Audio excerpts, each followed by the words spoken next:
سر یورپی union, middle East کا نظام، Indo Pacific strategy, Ukraine crisis, Russia اور چائنا کا سٹانس، بالکل دہانے پہ کھڑے ہیں ہم۔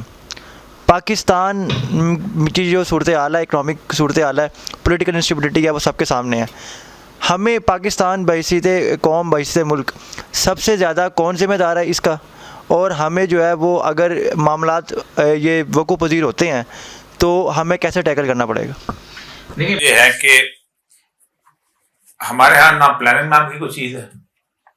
ہماری خرابی پتہ کیا ہے کہ ہمارا جو میجر ڈیسیژن میکر ہے نا، خواہ وہ سیاستدان ہے، خواہ وہ بیوروکریٹ ہے، اور خواہ وہ فوجی ہے، اس کا انٹرسٹ پاکستان میں نہیں ہے، اس کی جمع پونجی بھی پاکستان میں نہیں ہے، وہ کہیں اور ہے۔ جس کی ہے وہ بولتا ہے، وہ چیختا ہے، سب کچھ کرتا ہے۔ یہ ہے المیہ۔ جن کی جمع پونجی نہیں ہوگی، جہاں جمع پونجی ہوگی وہاں پر جا کے بات کریں۔ دیکھیں، ایک آج سے کچھ عرصہ پہلے انہوں نے بات بنایا تھا، ایک اسٹولن ایسٹ ریکوری ایگریمنٹ، یہ یونائٹڈ نیشنز کا تھا۔ اس کے تحت دنیا میں کسی بھی ملک میں کسی بندے کے بھی پیسے ہوں گے نا، تو اس سے فوراً منی ٹریل مانگیں گے، اور وہ پیسے جو ہیں وہ باضبط ہو جائیں گے، اور اس کے کنٹری آف اوریجن کو دیے جا سکتے ہیں اگر وہ مانگے تو۔ اب نواز شریف سے اگر پوچھا جائے گا تو آپ بتائیں آپ کا کون سا ہے، تو بڑی آرام سے اس کو کہیں گے بھائی جان یہ ہے۔ اس کو رکھنا ہوگا تو اس کو قبول کر لیں گے، رضائی صاحب کا بھی رکھنا ہوگا تو اس کو قبول کر لیں گے، نہیں رکھنا ہوگا تو کہیں گے جناب جاؤ۔ جیسے انہوں نے شاہ ایران کے ساتھ کیا، جب شاہ ایران ان کے بس قابل نہیں رہا، شاہ ایران جب مصر پہنچا تو اس کی ساری جائیداد جو تھی وہ پیرس میں تھی۔ پیرس کی جو سب سے بڑی بلڈنگ ہے، جو مصر کمیٹی کے سامنے 60 منزلہ عمارت بلڈنگ، وہ شاہ ایران کی ملکیت تھی۔ تو انہوں نے کہا جی تو مجھے حوالے کرو تاکہ میں اپنی زندگی گزاروں۔ تو انہوں نے کہا کہ آپ ٹریل دیں۔ ٹریل تو نہیں ہے ہمارے پاس۔ تو اصل مسئلہ پاکستان کا یہ ہے، پاکستان میں پبلک اپرائزنگ جو ہے جتنی جلدی ہو کے چینج ہو جائے تو ہو جائے، یہ بہت اچھا ہے۔ اگر پبلک اپرائزنگ میں چینج نہ ہوئی اور اسی کنفیوژن میں وار آ گئی تو جنگیں جو ہیں وہ فوج نہیں جیتا کرتی، جنگیں پبلک جیتا کرتی ہے۔ کوئی فوج پبلک کی اشیر بات سے بغیر، پبلک کی سپورٹ کے بغیر، پبلک کی محبت کے بغیر نہیں جیتے۔ 5 لاکھ فوج ہوتی کیا ہے کسی مقابلے کے میں، اور کنونشنل وار میں نہیں۔ اس سے پہلے یہ سارا امیج کلیئر ہو جانا چاہیے، اور یہ ہمارے ارباب کو سوچنا چاہیے کہ کتنی آپ نزدیک کھڑے ہیں جنگ۔ السلام علیکم جی سر، میرا سوال یہ رجیم چینج کے حوالے سے یہ ہے کہ رجیم چینج اور اس کے بعد آنے والی تبدیلیوں میں ہمارے مقتدر حلقے جو ہیں اس میں اسٹیبلشمنٹ اور جوڈیشری یہ کہاں پہ کھڑے ہیں، اور عوام کو اب ان کے ساتھ معاملات کو آگے لے کر کیسے بڑھنا چاہیے؟ دیکھیے، رجیم تو چینج ہمیشہ ہوتی آئی ہے، پہلی دفعہ ریئیکشن ہوا ہے۔ ذوالفقار بھٹو کی رجیم چینج ہوئی تھی، لیاقت علی خان کا قتل ہوا تھا، ٹھیک، اس کے بعد ضیاء الحق کو قتل کیا گیا تھا۔ ریئیکشن پہلی دفعہ ہوا ہے، بات پہلی دفعہ نکلی ہے۔ یہ بالکل ایسے ہی ہے کہ آپ کانسنٹ آپ ریپ کرتے ہیں، ایک عورت باہر نکل کے چیخنے لگ پڑی، ایسی والی کیفیت ہوئی۔ اور میں نے کئی دفعہ یہاں وہ باقاعدہ سیکورٹی پیپر نکال کے دکھائے ہیں سب کو۔ آج میں سیکورٹی پیپر دیکھ رہا تھا، وہ جو آخری ایک ملاقات ہوئی ہے ذوالفقار علی بھٹو کی، اس کے پیپر سب آگے میں 71 میں، جب وہ آنے سے 3 دن پہلے مل کے آیا نکسن سے، اور اس سے پہلے جو جیا خان کی ملاقات ہوئی ہے، دونوں کے منٹ سے حیران لگتا ہے کہ ہو کیا رہا ہے اس ملک کے ساتھ۔ میں انشاءاللہ نیکسٹ ٹائم وہ دونوں کے اوپر کمپیریزن بتاؤں گا، اور پورے ایک منٹ انہوں نے ایک چیز، بھٹو نے یہ کہا، ہم نے یہ کہا، اس نے یہ کہا، جیا نے یہ کہا، ہم نے یہ کہا۔ پہلے جیا خان گیا تھا وہاں اس کی ملاقات، پھر امبیسڈرز کے لیٹرز، دوسرے تیسرے، پھر مجیب کے امبیسڈر کے ساتھ ملاقاتیں، یہ ساری اب تو منٹس ریکارڈ ہو چکی ہیں۔ تو رجیم تو چینج ہوئی، بے نظیر کی رجیم بھی چینج۔ آپ کیا سمجھتے ہیں مشرف خوشی سے سائن کر رہا تھا اسد زرداری کے ساتھ اور بے نظیر کے ساتھ جو ٹینر اس کو کہا گیا تھا؟ بلکہ چودھری شجاعت آن ریکارڈ ہے کہ اس کو امریکن ایمبیسڈر نے کہا کہ ہم اگر تم جیت گئے تو ہم اس کو تسلیم نہیں کریں گے ایز اے لیجیٹیمیٹ گورنمنٹ۔ اگر کاف لیگ جیت گئی ہم اس کو لیجیٹیمیٹ گورنمنٹ کے طور پر تسلیم نہیں کریں گے، جو آن ریکارڈ ہے۔ اور وکی لیکس کو چھوڑو تو لیکس ہیں، باقی چیزیں دیکھ لیں۔ تو اصل مسئلہ یہی ہے کہ پبلک جب تک نہیں ہوتی، یہ سارے ملے ہوئے ہیں، اور یہ اس ملک کا المیہ سب سے بڑا ہے۔ السلام علیکم ورحمۃ اللہ سر. سر پہلے نمبر پر تو ہم شکر گزار ہیں علی علم ٹرسٹ فاؤنڈیشن کے اور مولانا ظفر علی خان ٹرسٹ. یہ اتنا خوبصورت ایک آرگنائز کرتے ہیں پروگرام. ہم پیاسے لوگ ہیں, ہماری رسائی وہاں تک تو ہے نہیں کہ ہم کویسچننگ کر سکیں, آپ ہمیں سیٹسفائڈ کرنے کی کوشش کرتے ہیں. دوسرے نمبر پر سر اگر یہ دیکھیں ہم موجودہ صورتحال میں, جیسے سوشل میڈیا پہ ہم عوامی ریئیکشن دیکھ رہے ہیں اسٹیبلشمنٹ کے خلاف, کیا یہ آثار جو ہے وہ ترکی والی بغاوت کی طرف جاتے نظر آ رہے ہیں یا نہیں؟ اس پر تھوڑی روشنی ڈال دیجیے. دیکھیں, ترکی کی صورتحال ہم سے بالکل مختلف ہے. ایک تو یہ کہ ترکی میں انہوں نے بڑے طویل عرصے سے وہاں پر ایک سیکولر اسٹیبلش کی تھی گورنمنٹ. ترکی میں سوائے کردوں کے کوئی مسئلہ ہے نہیں, اور کرد بھی وہ کبانی کے علاقے میں, عرفا کے علاقے میں, وہ نیچے شام کے ساتھ ہیں, کیونکہ ظاہر بات ہے شام کا علاقہ جو ترکوں کے ساتھ ہے, یہ کونیا کا, کلس کا, غازی انتب کا, یہ سارا جو علاقہ ہے یہ ترکوں کا, یہ بیسیکلی انہوں نے بعد میں قبضہ کیا ہوا ہے. لیکن ترک کے اندر ایک نیشنلٹی کا ایلیمنٹ بہت زیادہ ہے, اینٹی رشیا بھی اور اینٹی عرب بھی. تو وہاں جو فوج تھی وہ خالصتاً ترک مفادات کو کسی طور پہ انکار نہیں کر پاتی تھی. ویسے تو نیشن ہمارے ہاں مسئلہ یہ ہے کہ ہمارے ہاں اگر پاکستان کی آرمی ہے تو 2-3 چیزوں کی بنیاد پہ وہ اپنے آپ کو بہت اہم سمجھتی ہے. نمبر 1 وہ سمجھتی ہے وہ چاروں صوبوں کی واحد زنجیر ہے, باقی کوئی زنجیر نہیں ہے, اور ہم ہیں تو یہ ہم اس کو ٹھیک کر کے رکھ سکتے ہیں. جبکہ باقی کم از کم 3 صوبے ایسے ہیں جہاں پر یہ ایک ریگولر قسم کا آپریشن کر چکی ہوئی ہے. مطلب 1948 کا جو ایک آپریشن ہے, سب سے پہلا جو تھا کلات والا ہوا تھا, میری کا جو آپریشن تھا وہ تھا. پھر 60s کا آپریشن تھا جس میں شیرو مری کا جو ریولوشن کی صورتحال تھی اور 1 یونٹ کے خلاف تھا, اس وقت ہوا تھا. پھر 74 کا آپریشن تھا کہ جو جس کے اندر باقاعدہ فوج اور یہ براہ راست اس کے اندر آیا ہے. 83 میں یہ سندھ کا آپریشن کر چکی ہوئی ہے, MRD والا, اس میں آج تک لوگوں کی یادیں چلتی چلی آ رہی ہیں. اس کے ساتھ ساتھ پھر آخری جو ہے وہ 9/11 کے بعد جو ہے وزیرستان کا اور شوات کا اور یہ آپریشن کا. آپریشن کتنا بھی فیئر ہو اس کے کوئی نہ کوئی داغ دھبے ضرور رہ جایا کرتے ہیں.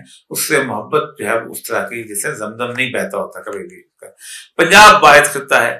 اب پنجاب میں اب ایک مڈل کلاس آ چکی ہوئی ہے, ایک بہت بڑا کراؤڈ آ چکا ہے, اس کراؤڈ نے ان کو ریجیکٹ کر دیا ہوا ہے مکمل طور پہ. اب تو نام لینا بڑا مشکل ہو گیا. اب سب میڈیا پہ کسی سوشل میڈیا میں جا کے ذرا سے ان کی حمایت میں بول کے دکھائیں, کوئی نہیں, مجھے بولتا نظر نہیں آتا. ایک زمانے میں بہت بولتے تھے. تو یہ وہی جگہ ہے کہ جہاں 2007-8 کے بعد جب جامعہ افسا ہوا ہے تو باقاعدہ انہوں نے کہا تھا کہ آپ اپنی وردیاں پہن کے نہ جایا کریں کیونکہ یو آر آئیڈینٹیفائیبل. وہ وردیاں وہاں پہنتے تھے. پھر آہستہ آہستہ آہستہ APS کا واقعہ ہوا, باقی چیزیں انہوں نے سنبھال کے اپنے آپ کو سیٹ کر لیے. اصل مسئلہ بنیادی طور پہ یہی ہے کہ ان کو خود آگے بڑھ کے اس معاملے کو حل کرنا چاہیے. اور میں جمہوریت کا اگرچہ حامی نہیں ہوں, لیکن فوری طور پہ جمہوری الیکشن جو ہے اس لیے ضروری ہیں کہ وہ دریا کا شور جو ہوتا ہے نا وہ نہروں میں بانٹ دیا جاتا ہے, لوگوں کی توجہ بڑھ جائے گی. اس کو بڑا اچھا شعر ہے کہ آنسو نکل پڑے تو میرا درد گھٹ گیا, دریا کا جتنا شور تھا نہروں میں بٹ گیا, نہروں میں بٹ جائے گا. لوگ اپنی طرف لگ جائیں, آرے لگنا پنجابی میں کہتے ہیں, اپنے اس میں لگ جائیں گے. اس سے ایک راستہ نکلائے گا, 2-3 مہینے کی کمپین ہوگی, یہ ہوگا وہ ہوگا, اس میں سارا کچھ. اور ٹرائی ٹو بی فیئر, تھوڑا سا فیئر ہونے کی کوشش کریں. آپ دیکھیں کہ اگر ہم فیئر ہو گئے تھے 1970 کے اندر, اور اگر ہم اس کے اوپر ہم نے فیئر الیکشن کرا لیے تھے, ایک آدمی نے بھی اعتراض نہیں کیا تھا, کہیں دھاندلی ہوئی تھی, ریزلٹس کو تسلیم کر لیتے. شیخ مجیب الرحمان کہاں چلا جاتا؟ کیا پورا پاکستان انڈیا کو دے دیتا؟ کیا انڈیا لے لیتا پورا پاکستان؟ انڈیا نے بنگلہ دیش نہیں لیا, انڈیا نے بنگلہ دیش کو خبردار پیچھے ہٹ دیتا. انڈیا کو 20 لاکھ مسلمان اور لے کے اپنے لیے عذاب ڈالنا تھا. لیکن نہیں, ہمارے ہاں مسئلہ سا ہے, ہم شروع دن سے وہ قدرت اللہ شاہب لکھتے ہیں کہ ہم نے پہلے دن سے, جیسا ہم بنگالیوں سے نجات کے چکر میں پڑے ہوئے تھے, ہم کہتے ہیں 4-4 فٹ 5-5 فٹ کے لوگ آ جاتے ہیں, ذہین ہم سے زیادہ ہوتے ہیں, ہم دیکھو اتنی چھاتی چوڑی لے کے چلتے ہیں, ہم تو مارشل ریس ہیں اور فلاں ہیں, اور ان دیکھو یہ فوج میں ہمارا لیفٹیننٹ جنرل بھی ہے, وہ اس کو ہم اوپر سے ایسے دیکھتے ہیں جیسے ٹاور سے نیچے دیکھتے. تو ان کو تاریخ انہوں نے کبھی پڑھی نہیں تھی. رنجیت سنگھ کی جو فوج تھی 1849 کے اندر مارشل ریس سمجھی جاتی, پتہ نہیں کہاں کی. اس کو شکست جن کمپنیوں میں دی تھی, ایک بنارس کی کمپنی تھی اور ایک بنگالیوں کی کمپنی تھی, وہ 4-4 فٹ 3-6 فٹ لوگوں کو شکست دی تھی. وہ چیلیاں مار مار ان کا اشر کر دیا تھا. یہ تو بہادری سے جنگیں لڑی جاتی ہیں. سر اس میں تو آپ الیکشن کی طرف اشارہ کر رہے ہیں, تو الیکشن میں تو ہم نے یہ سندھ کے اندر جو حالیہ بلدیاتی ہوئے ہیں اس میں ہم نے الیکشن کمیشن کا حال بھی دیکھ لیا, اور سوشل میڈیا پہ بھی وہ ویڈیوز گردش کر رہی ہیں. پھر یہ پرویز ملک کا جو ضمنی انتخاب ہوا اس میں وہ پیسے دے کے ووٹ بانٹے جا رہے تھے, تو وہ اس طرح تو الیکشن کے بعد پھر ایک پارٹی اٹھے گی اور وہی سچویشن پھر کریٹ ہو جائے گی. اپنی جگہ الیکشن کی خرابی میں نے کہا فیئر کرانے کی کوشش کریں, اور فیئر کرانا اب کوئی مشکل کام نہیں ہے. اگر آپ واقعی نیت آپ کی ٹھیک ہے نا, وہ ہمارے جو ڈی سیز وہاں لگے تھے, خالد صاحب اس زمانے میں اس میں تھے, وہ کہتے تھے ہم نے الیکشن کرائے تھے کیونکہ ہمیں کہا گیا تھا کہ فیئر کراؤ, ہم نے کرا دی. 70 کے الیکشن میں کیوں دھاندلی نہیں ہوئی؟ کیونکہ ان کو کہا ہی نہیں گیا تھا کہ تم دھاندلی کرو. جب آپ کہیں گے تو دھاندلی کریں گے, اور کہیں گے تو اپنا مفاد بھی رکھیں گے, کل کو کہیں گے کہ ہم آئندہ ہمیں فائدہ بھی پہنچائیں گے. فیئر الیکشن, انفیئر کرانا الیکشن زیادہ مشکل کام ہے بنسبت اس کے فیئر الیکشن کرانے کا. آپ نے بڑی خوبصورت ابتدا میں گفتگو فرمائی, جس طرح آپ کے پیج کے اوپر سوال کا سیشن آ جاتا ہے کہ ہر سیٹرڈے کو یہ سیشن ہوگا, تو یہ تجویز کے طور پر اگر اسی پیج کے اوپر یہ بھی اناؤنس کر دیا جائے کہ آپ جو ابتدائی 15 منٹ یا 20 منٹ گفتگو فرماتے ہیں وہ کس ٹاپک پہ ہوگی, وہ ہم اسائنمنٹ کے طور پر چلیں, اپنا بھی ہم. سر آپ کے ٹاپک کے حوالے سے ہی جو ہے نا 2 کویسچن کرنا چاہوں گا. پہلا کویسچن, سیکنڈ کویسچن جو ہے وہ پہلے کویسچن سے ریلیٹڈ ہی ہے. پہلا تو ہے سر, پاکستان کی فوج جو ہے وہ کتنی لمبی جنگ جو ہے وہ انڈیا کے ساتھ لڑ سکتی ہے اگر جو ہے ہم وار کے اندر چلے جاتے ہیں انڈیا کے ساتھ. اور سیکنڈلی سر, پاکستان کی انتظامیہ جو ہے اسے کیا مسئلہ ہے کہ وہ اسلحہ لائسنس جو ہے اس کا حصول جو ہے وہ ایک عام شہری کے لیے اتنا مشکل بنایا ہوا ہے, جبکہ ہر بندہ جانتا ہے کہ محلوں کے اندر جو ہے وہ بدماش بیٹھے ہوئے ہیں, جس کا جو ہے وہ تعلق ہو اور جانتا ہو تو وہ جا کے میں کہتا ہوں کہ 1 گھنٹے کے اندر بھی جا کے جو ہے نا غیر قانونی اسلحہ جو ہے وہ حاصل کر سکتا ہے. لیکن پہلی بات تو یہ ہے کہ جو کنونشنل وار ہے یہ کبھی لمبی نہیں چلتی ہوتی. کنونشنل وار کی بڑی ریسٹرکشنز ہوتی ہیں, اسلحے کی ریسٹرکشن ہوتی ہیں, پھر اس کے ساتھ ساتھ آپ کے تیل کی ریسٹرکشن ہوتی ہیں, کہاں سے آئے گا, بہت ساری چیزیں ہوتی ہیں, وہ رک جاتی ہوتی ہے لیکن ٹھک ٹھک ٹھک ٹھک ٹھک چلتی رہتی ہے. اور دوسری بات یہ ہے کہ اب تو تمام کنونشنل وار جو ہیں وہ اب زمینی جنگ سے زیادہ ڈرونز پہ اور ایئر اس پہ رہ گئی ہے کہ آپ کتنا کسی کو تباہ کرتے ہیں. پھر دوسری بات یہ ہے کہ آکوپیشن کا تو اب تصور ہی ختم ہو گیا نا. آکوپیشن کرنی ہوتی تو عراق میں امریکہ بیٹھا ہوتا ہے, یا لیبیا میں بیٹھا ہوتا ہے, یا افغانستان میں بیٹھا, ایون ویتنام میں بھی نہیں بیٹھ سکتا. تو آکوپیشن کوئی نہیں کرتا, صرف یہ ہے کہ اپنی ٹرمز اینڈ ڈکٹیٹ کرا کرو کہ جو لوٹ مار کرنا ہوتا ہے وہ کر کے چلے جاتے ہیں. بنگلہ دیش میں انڈیا کی فوج کتنا رہی, 3 مہینے سے زیادہ نہیں رہ سکتی وہاں پر. تو ایک تو یہ ہے کہ وار اب چلتی ہے پراکسی, اور جیتتی بھی پراکسی ہے. افغانستان نے پراکسی جیتی ہے, ٹھیک. اگر وہ پراکسی نہ لڑ رہے ہوتے تو کبھی, کیونکہ پراکسی کا مسئلہ جو ہوتا ہے, جو گوریلا ہوتا ہے وہ اپنا میدان جنگ خود منتخب کرتا ہے, وہ وردی نہیں پہنتا, اس کا کوئی GHQ نہیں ہوتا, اس کو کوئی ٹارگٹ نہیں ہوتا اس کو قتل کیا جائے, اپنا وقت خود منتخب کرتا ہے, وہ پہچانا نہیں جاتا. اسی لیے ایک گوریلا کا مقابلہ کرنے کے لیے کنونشنلی 55 کے قریب سپاہی چاہیے ہوتے ہیں. تو اگر وہ اس طرح کی صورتحال ہوئی تو پھر گوریلا وار بلٹ اپ ہو جائے گی. جو نظر آتا ہے نا اس زمانے کا غزوہ ہند کا یعنی لشکر, وہی نظر ہی آتا ہے کہ ایک فلی فلوٹنگ قسم کی, فلوئڈ قسم کی سچویشن جو ہے پورے خطے میں, اور نظر بھی آ رہا ہے یہی ہو جائے گی. کیونکہ اب دیکھیں نا, UAE ہے یا بحرین ہے یا قطر ہے یا کویت ہے یا مسقط ہے یا عمان ہے, ان کے بارڈر جو ہیں ریگستانوں کے بارڈر بنے ہوئے ہیں. اب اس جگہ پہ آپ بارڈر مین نہیں ہو سکتے. جب وہ مجاہدین لوگ نکلیں گے, جب وہ لڑائی شروع ہوگی تو کون کہاں کیسے کہا, بہت خوفناک صورتحال ہوتی ہے. اللہ تعالیٰ بچائے. اب کم از کم اللہ ڈیلے تو کر سکتا ہے ہماری زندگیوں سے, بعد میں دیکھا جائے تو اللہ آنے تو ہے, لیکن آئی تو بہت بری ہوگی وہ چیز. اور وہ جو کیفیت نظر آتی ہے نا کہ میں ایک پرندہ اڑتا جائے گا اور اس نیچے لاشیں بکھری ہوئی ہوں گی, کیا نقشہ سید سر نے ڈر لگتا ہے. اور وہ گرنا چاہے گا کسی ایسی خاص صاف جگہ پہ, کیونکہ لاش پہ گرنا نہیں چاہے گا.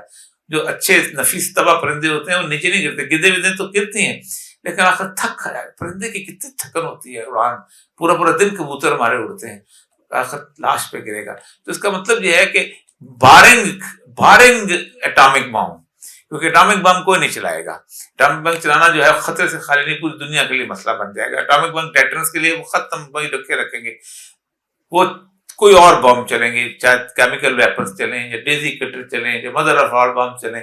کہ جب دیکھیں نا کیمیکل ویپنس, اگر آپ اس شہر کے اندر 15-20 کیمیکل بڑے بڑے بم چلا دے جائیں تو لاہور شہر میں لاشیں بکھری ہوں گی نا, اور تو کیا تڑپ کے لوگ مر جائیں گے. اور اس لاشوں کے اوپر پھر پردہ گرے گا اور سب کچھ. تو یہ کوئی کیفیت مجھے نظر آتی ہے اس اگلی جنگ کے اندر, اور روتھلیس ہے. وہ اینڈ آف دا کیپٹلزم جو ہے, میں نے شاید ایک دفعہ اس پہ آج سے کچھ 4 سال پہلے تنظیم اسلامی نے تقریر بھی کی تھی کہ اینڈ آف دا ورلڈ جو ہے یہ صرف ہم نہیں کہہ رہے, فزکس بھی کہہ رہے ہیں کہ اینڈ آف دا ورلڈ آ گیا, جو ہماری فزیکل پراپرٹیز ختم ہو رہی ہیں. کیپٹلزم کے لوگ بھی کہتے ہیں کہ اینڈ آف دا کیپٹلزم آ گیا, اور کیپٹلزم نے اتنا اسلحہ بنا لیا ہے اس جنگوں کے دوران, اتنا لوگوں کے اندر نفرتیں بھر دی ہیں, اتنا کہہ دیا یہ مسلمان تم کو مار دیں گے, یہ فلاں مار دیں گے, کہ 26 دفعہ دنیا کو تباہ کیا جا سکتا ہے صرف ایک بٹن دبانے کی ضرورت. السلام علیکم.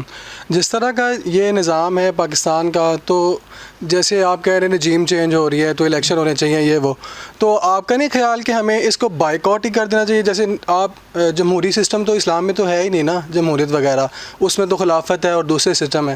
دوسرا یہ سوال ہے کہ جو نپور شرما نے گستاخی کی, تو اس حوالے سے کیا مسلم ممالک کو مل کے انٹرنیشنل کورٹ میں کوئی کیس نہیں فائل کرنا چاہیے؟ جیسے کہ عمران خان نے انٹرنیشنلی حضور کی نموز کے بارے میں کافی آواز اٹھائی, تو کیا ہمیں خانہ پوری کے طور پہ ہی, چاہے جیسے کہ وہ بیٹھے تو وہی لوگ ہی ہوئے ہیں اوپر, تو ان میں کوئی کیس نہیں فائل کرنا چاہیے؟ لیکن پہلی بات تو یہ ہے کہ کیس تو اس کی بنیاد پہ نہیں, بلکہ جو انہوں نے قرارداد پاس کی اسلاموفوبیا کی یونائٹڈ نیشن نے, اس کی بنیاد کے اوپر نیشن سٹیٹس کو کہنا چاہیے کہ اس کو وہ ریٹیفائی کریں اور ساتھ قانون بنائیں. تو وہاں پر کرنا چاہیے جیسے انہوں نے ہولوکاسٹ کا کر لیا ہوا تھا. لیکن نپور شرما کے دیکھیں سپریم کورٹ نے کتنا زبردست ڈیسیژن دیا ہے وہاں کا, پاکستان کے سپریم کورٹ نہیں دے سکے. انہوں نے کہا یہ جو بندہ درزی مارا گیا ہے, غصے میں آ کے جو انہوں نے قتل کیا ہے, اس کا ذمہ دار وہ مولوی نہیں بلکہ نپور شرما ہے. یہ سپریم کورٹ نے کہا ہے کہ جس نے آگ لگائی ہے. کہتے ہیں ریئیکشن جو ہے اس کو ہم جرم نہیں قرار دے سکتے. یہاں ہم سلمان تحصیل معاملے میں ہم نے ممتاز غازی کو الٹا فیصلہ دیا تھا. انہوں نے کہا جب سب پہلے جائے کہ ہم انہیں خارج کر دیا کیس, کیونکہ انہوں نے کہا تھا کہ ان کو پکڑیں اور یہ کریں اور ٹرائل کریں. سپریم کورٹ نے خارج کیا. کل میں یہی حیران ہو گیا ہوں کہ انہوں نے جڑ کو دیکھا ہے. ہمارے یہاں وہ اس میں چلے جاتے ہیں کہ نہیں, ایک آدمی کی باپ کو ماں کو گالی دیتے رہتے ہیں, اس کو کہتے ہیں کہ نہیں شرافت نہیں ہے, تم گوگلی نہیں چلا سکتے یہ وہ, اور اس کو نہیں کہتے جو گالی دے رہا ہے. تو جب تک اس کو نہیں روکے گی اس وقت تو باپ کی گالی سن کے کوئی بندہ چپ کر گھر بیٹھ جائے گا, کوئی جا کے قتل کر دے گا. تو ان میں انہوں نے فیصلہ ٹھیک دیا, لیکن وہاں حالات بہت اور طرح کے خراب ہوتے چلے جا رہے ہیں اور انہیں کرنے. الیکشن کا دیکھیں, میں جب آپ جمہوری نظام چلا رہے ہیں تو پھر اس کو کم از کم یا تو نا ہر کے اولی بنیاد ویرا کرو, یا تو بنیاد ویران کرو. جی انڈیویجول لیول پہ تو یہی ہے نا بات, جو آپ کی استطاعت ہے فاتقوا اللہ ما استطعتم. جتنے کس کا الیکشن کا تو میں بھی بائیکاٹ کرتا ہوں, الیکشن میں میں بھی نہیں جاتا ہوں, لیکن جو دینا چاہتے ہیں ان کو دیں. الیکشن کا بائیکاٹ تو آپ کے الیکشن کا 67% لوگ بائیکاٹ کرتے ہیں. پتا ہے آپ کو, اگر ایک خانہ لکھے نیچے آ جائے نا نن آف دا بب, تو وہ خانہ جیت جائے, باقی سارے ہار جائے. اگر ہو نا محمد حسین, نذیر محمد, چودھری فلانا فلانا, اور نیچے ان میں سے کوئی نہیں, تو کوئی نہیں والا جیتے گا, کیونکہ ان کو کسی کا 10% ووٹ ہے, کسی کا 8% ووٹ ہے, اس کا 67% ووٹ ہے. 37% آپ کا ٹرن اوور ہوتا ہے سارا ٹوٹل. جی ہاں 10%, 8.9%, یعنی 91% لوگوں نے کہا ہم مانتے ہی نہیں اس سسٹم کو. تو اس کا حل چیز کیا ہے, جب یہ بھی قابل نہیں صحیح سسٹم, تو پھر حل کیا ہے؟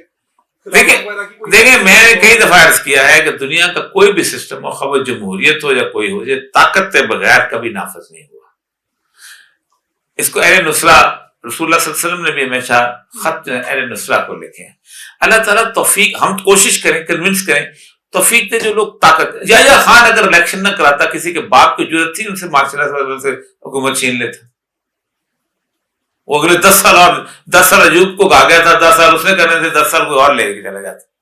وہ تو اس نے انٹرنیشنل پریشر آ کے اس نے الیکشن کو پتہ نہیں کون جیتا ہے. اس کو کہا گیا تھا 15-16 پارٹیاں تھوڑے دیر ٹو ہو گئے, تمہیں صدر مانیں گے تم مان لینا. اس کو بس الٹ ہو گئے. اسلام نافذ کرنا پڑے, اسلام بھی قوت بازو سے نافذ ہوا ہے. کوئی سسٹم, کوئی کمیونزم قوت بازو سے نافذ ہوئی ہے. مولوی تم کا لانگ مارچ دیکھیں نا, کہاں سے چلا تھا. اس پر 45 کے 46,000 بندے تو 5,000 رہ گئے تھے مارے کھاتے کھاتے چانکائی شیخ سے لڑتے لڑتے. یہ جو زار روس کے خلاف جو لڑائی ہوئی ہے آپ دیکھیں, آخری جب 50,000 بندہ مارا انہوں نے, اس میں مارا ہے, کرینیا میں مارا ہے, بندے نکال کے باہر.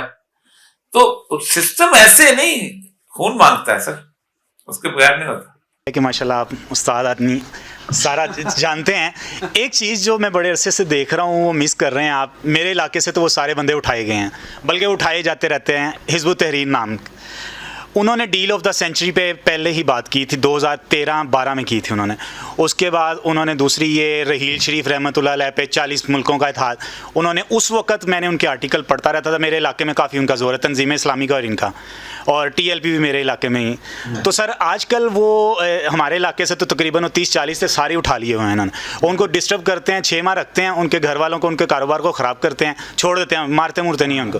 سر وہ 40-50 کنٹریز میں کام کر رہے ہیں, تو آپ کی زبان سے کبھی ان کا ذکر نہیں سنا.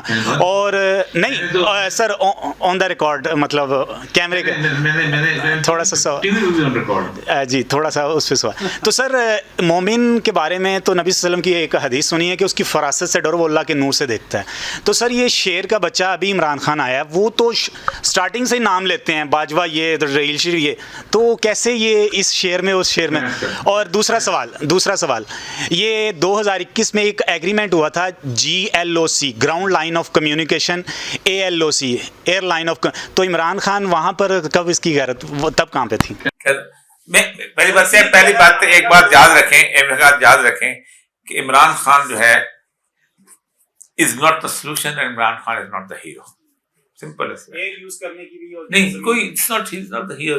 ہوتا کیا ہے, ہوتا یہ ہے کہ جب کسی چیز کا انقلاب شروع ہوتا ہے تو وہ تھوڑے تھوڑے پتھروں سے شروع ہوتا ہے. فرینچ انقلاب لیں یا اس کا انقلاب لیں, ایران کا, ایون مودتوں کا, ایون وہاں کا, یہ سارے چھوٹے چھوٹے ٹراٹسکی کا جو انقلاب تھا, انقلاب اسی طرح کا تھا. رابرٹ پیری کا جو انقلاب تھا, اس نے آخر میں یہ کہہ دیا تھا کہ آؤ ان سے نا معاہدہ کر لیتے ہیں زمینداروں سے اور بڑے فیوڈل سے, تاکہ ہم کچھ. بعد میں انہوں نے رابرٹ پیری کو مار دیا, تو نیپولین نکلا ہے بیچ میں سے. اسی طرح زار روس کا بھی ٹراٹسکی کا تھا, آخر میں لینن آ گیا, اور لینن نے آ کے وہ سارے کا سارا چیز جو بدل دی تھی. ایک بات یاد رکھیں کہ عمران خان کسی طور پر بھی اس کی زندگی جو ہے ایک انقلابی کی زندگی نہیں ہے. وہ ایک روٹین کا ڈیموکریٹ قسم کا الیکشن جیتنے والا, جیسے کہ یورپ کے ہوتے ہیں دوسرے سے, وہ ہے. دوسری بات یہ ہے کہ آپ نے حزب التحریر کی بات کی. حزب التحریر کا بہت بڑا کام ہے پورے اس خطے میں خلافت کی بات کرنے کا. اسٹریٹجی میں کچھ چیزوں کا ہم اختلاف ہو سکتا ہے کہ وہ کہتے یہ ہیں کہ فلاں یہ کرتا ہے, فلاں کرتا ہے, کہتے ہیں درد بھی وہی دیتا ہے, دوا بھی وہی دے گا. یہ ایسے نہیں ہوتا, تمہیں نے درد دی. وہ کہتے ہیں دیکھیں ہر جگہ نصرت کے معنی مختلف ہو جاتے ہیں. اگر آپ سمجھتے ہیں اور سمجھ آ گئی ہے آپ کو کہ ایک ادارہ نصرت کے قابل نہیں رہا, تو اس ادارے کو چھوڑ کے کچھ اور چیزیں بھی اکٹھی کی جا سکتی ہے. اس کو گیٹ وے کمیونٹی کہا جاتا ہے. اتنے عرصے سے مار کھا رہا ہے. دیکھیں جتنی مار انہوں نے وہاں کھائی ہے, ازبکستان میں کھائی, شاید کہیں کھائی ہے, کسی اور نے نہیں کھائی. تلوار تک نہیں اٹھاتے, وہ بندوق نہیں اٹھاتے, کاغذ لٹریچر کے بندے ہیں. 400 بندے ان کے چارج ہیں, ان کو انہوں نے ان کے مار دیے گئے. ان کا کانسیپٹ بہت ٹھیک ہے. سب سے اچھی بات جو مجھے لگتی ہے کہ مسلمانوں کی تمام تر تحریکیں جس وقت دنیا میں چل رہی ہیں, انکلوڈنگ اخوان المسلمون, انکلوڈنگ جماعت اسلامی, سب سے زیادہ پڑھے لکھے لوگ ہیں. سب سے زیادہ جو ہے ماڈرن ڈے سائنس کو سمجھتے ہیں, ماڈرن ڈے افیئرز کو سمجھتے ہیں, ہر چیز سمجھتے ہیں, اور تصور بھی ٹھیک دیتے ہیں. سمپل سی بات ہے جو میں ہمیشہ ان سے اس بات پہ, جس پہ داعش خراب ہوئی تھی, ایک باؤنڈری آپ نے بنا دی ہے کسی جگہ کی نا, نیشن سٹیٹ کی.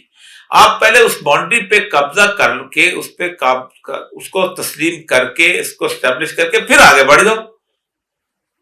مدینہ کی ریاست کی بھی تو باؤنڈری تھی نا. رسول اللہ صلی اللہ علیہ وسلم نے مدینہ کی ریاست, یہ تو نہیں کہا تھا میں جزیرہ نما عرب پہ سارا وقت پوری خلافت قائم کر دوں. پہلے اس سے پھر آگے بڑھتے جاؤ, اور اس کے لیے سمجھتے ہیں کہ پاکستان بہترین سرزمین ہے, اس لیے پاکستان پہ اس کا بہت زور تھا. قربانیاں بھی انہوں نے بہت دی ہیں, اور میں نے تو آپ کو بتایا نا 2-3 دفعہ میں نے ٹی وی پہ پروگرام بھی کیا, بلکہ نوید بٹ صاحب کی مسز کے لیے بھی ہم نے پروگرام کیا تھا ایک. لیکن وہ خود بیچارے تتر بتر سے ہو گئے ہوئے ہیں. اللہ تعالیٰ نصرت دے. ایسے بہت سارے لوگ اٹھتے رہتے ہیں, وہ